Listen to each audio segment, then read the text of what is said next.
Okay, so today we are going to tackle what might just be the single most important skill you were never actually taught in school: how to handle your own emotions. Let's dive right in. Have you ever had one of those days that just gets completely hijacked by anger or anxiety or sadness? You know, where it feels less like you're having an emotion and more like the emotion is having you? Yeah, if that sounds familiar, you're definitely not alone. That's a totally universal feeling. But what if I told you the goal isn't to wrestle your emotions into submission? The secret, and this is backed by decades of research, isn't about control or just bottling things up. It's about something much, much more skillful. It's about regulation. All right, so let's start by building our foundation. What exactly is this emotional command center, and how does it even work? So, what is emotion regulation, really? Well, it's not one single thing. It's a whole set of processes. And look at the key words here: monitor, evaluate, and modify. It's about actively steering your emotional responses so they actually help you, not hinder you, in getting where you want to go. And this is where it gets really fascinating. Researchers now see problems with emotion regulation as transdiagnostic. It's kind of like a master key. What it means is, it's a common factor that cuts across a ton of different mental health conditions, like depression and anxiety. So, the symptoms might look different on the surface, but the underlying engine failure is often the same: an inability to effectively manage emotional intensity. Okay, so the good news here is that regulation isn't some vague, mystical art form. There is an actual playbook. Let's break down the 5 core strategies that you can use. So this playbook comes from a Stanford psychologist named James Gross, and honestly, it's brilliant because it's organized like a timeline. It shows us that when you intervene in an emotional process is just as important as how you intervene. You can get in there before an emotion gains full momentum, or you can try to manage it after it's already taken over. So the big takeaway here, the absolute game changer, is this split between antecedent-focused, which means acting before an emotion really peaks, and response-focused, which is basically damage control after the fact. Things like choosing your situation or changing how you think about it, those are proactive. The last one, response modulation, that's purely reactive. It's like trying to hide your anger when you're already seeing red. And as you can probably guess, acting early is almost always way more effective. Now let's zoom in on what are probably the 2 most common and most consequential strategies people use: changing how you think versus hiding how you feel. This is a big one. And this chart just lays it all out, and the hidden costs are huge. Reappraisal, that's changing how you think. It takes some mental effort up front, for sure. But look at the payoff. It actually reduces your physiological stress. Suppression, on the other hand, wow, it is incredibly expensive. It doesn't get rid of the feeling. It just jacks up your heart rate and taxes your entire system. It also burns through your mental fuel, which makes it harder to remember the details of what's even happening. And socially, people can often sense that disconnect, that inauthenticity, and it can create distance between you.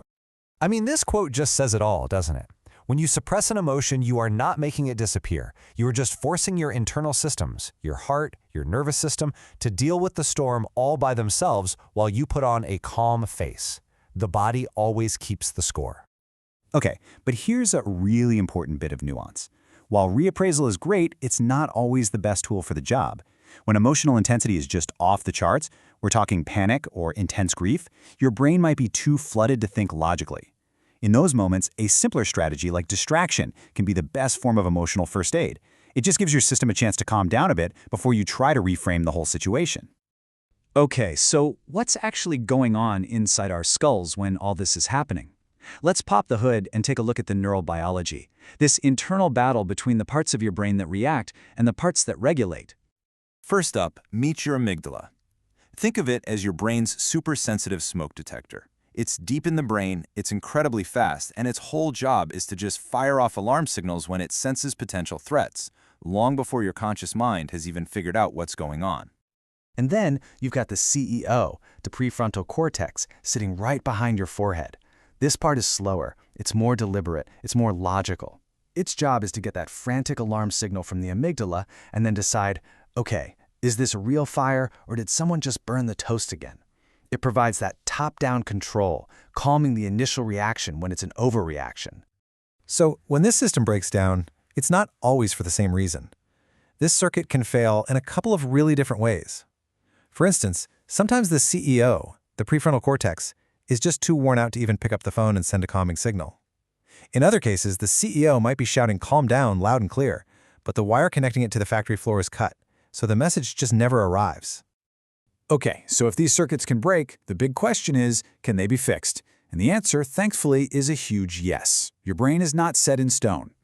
This right here is probably the most hopeful piece of news from all of modern neuroscience. It's this principle called neuroplasticity, which just means that the connections in your brain can literally change based on your experiences. Emotional regulation is a skill, and just like any other skill, you can get better at it with practice. You can actually rewire your brain. So how do you actually do it? How do you train this thing? Well, here's some of the most tested, evidence-backed boot camps for your brain.